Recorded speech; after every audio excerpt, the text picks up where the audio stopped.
Amados irmãos e irmãs, bom dia. Hoje é quarta-feira, dia 12 de fevereiro de 2020. Estamos na quinta semana do tempo comum. O evangelho de hoje está em Marcos capítulo 7, do 14 ao 23. O Senhor esteja convosco, Ele está no meio de nós. Proclamação do evangelho de Jesus Cristo segundo Marcos. Glória a vós, Senhor. Naquele tempo, Jesus chamou a multidão para perto de si e disse: Escutai todos e compreendei. O que torna impuro o homem não é o que entra nele, vindo de fora, mas o que sai do seu interior. Quem tem ouvidos para ouvir, ouça. Quando Jesus entrou na casa, longe da multidão, os discípulos lhe perguntaram sobre essa parábola. Jesus lhe disse: Será que nem vós compreendeis? Não entendeis que nada do que vem de fora e entra numa pessoa pode torná-la impura? Porque não entra em seu coração, mas em seu estômago e vai para a fossa? Assim Jesus declarava que todos os alimentos eram puros. Ele disse: o que sai do homem, isso é o que torna impuro.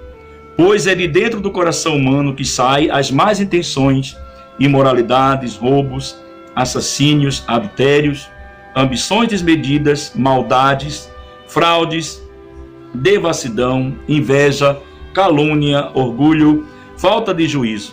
Todas estas coisas más saem de dentro, e são elas que tornam impuro o homem. Palavra da salvação, glória a vós, Senhor. Caríssimos e amados irmãos e irmãs, cuidado com a nossa interpretação. Tenho visto pessoas que, diante desse evangelho, diante dessa palavra, diz: está vendo? O que causa impuro o homem não é o que entra, é o que sai. Então eu posso me drogar, né, de droga lista em lista, ficar chapadão, fazer o que eu quiser, que isso não me torna impuro. O que torna impuro é o que está dentro. Cuidado com as nossas interpretações, né, que nós fazemos muitas vezes literalmente do que está escrito. Não é isso que Jesus está falando.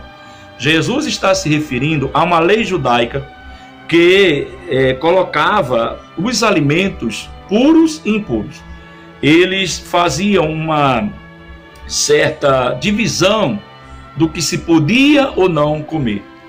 Por exemplo, não se podia comer sangue, não se podia comer carne com sangue, tinha que ser assada, tinha que ser de uma maneira ou de outra. Eram os ritos religiosos que interferiam na vida cotidiana dos judeus. E que isso faziam muitas vezes com que a palavra de Deus não fosse cumprida para que os ritos fossem cumpridos.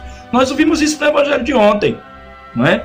Eu bem falei sobre a questão de colocar a palavra de Deus abaixo da tradição humana, daquilo que é apenas rito, que é bom.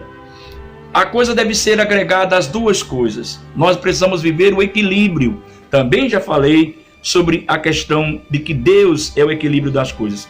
Quando nós vivemos no equilíbrio, estamos bem. Quando não vivemos no equilíbrio, nós não estamos bem. Pois muito bem, meus irmãos e irmãs, cuidado com nossas interpretações. O Senhor está falando de alimento, não está falando de drogas, não está falando daquilo que faz mal ao homem. Porque também muitas vezes a pessoa fica chapadão, bebe demais e termina provocando um desastre na sua vida e na vida de outras pessoas. Espanca esposa, espanca filho, não cumpre com suas obrigações, com suas responsabilidades, atropelam pessoas na rua. Não é disso que Jesus está falando. Esse exagero também não é bom. Esse exagero também faz mal ao homem.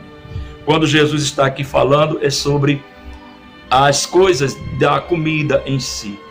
Nós precisamos tomar antes cuidado com aquilo que permeia o nosso pensamento. O que você tem pensado nesses últimos dias? Em quem você tem pensado e o que fazer com quem você está pensando? Você tem pensado em ajudar as pessoas ou você tem pensado em matar as pessoas? Porque tem irmãos que têm vontade literalmente de matar. Ah, se eu pudesse matar fulano. Ah, se eu fosse Deus, daria já um treco em Cicrano e já mandaria ele para o quinto dos infernos. Não tem assim gente que diz? Tem.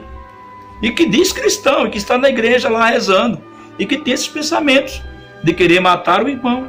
É essas coisas que fazem mal, porque o verdadeiro mal é aquele que nos separa da graça de Deus. O mal maior é o que nos separa da salvação em Cristo Jesus. Jesus é o Deus que salva, e Yeshua, que vem nos libertar de tudo aquilo que nos agride, física, mentalmente, mas muito mais espiritualmente, para que nós não percamos a graça de Deus que está em Cristo Jesus. Por isso temos que ter cuidado com aquilo que pensamos. Nós somos o que pensamos. Quando nós temos um pensamento voltado às coisas boas, às coisas de Deus, nós agimos também pela sua graça.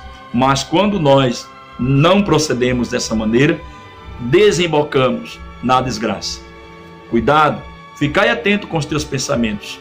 Busca pensar o que é positivo, o que é de graça, o que é de bom. Enche da fartura do Espírito Santo, que haja uma grande embriaguez do Espírito Santo em nós, e que possamos viver esse dia de hoje, na graça de Deus, um dia abençoado em seu nome, um dia em que o Senhor nos reveste com alegria, de bênção e de paz. Com a graça de Deus Todo-Poderoso, o Pai, o Filho e o Espírito Santo. Amém. Tenha um dia abençoado e cheio de paz.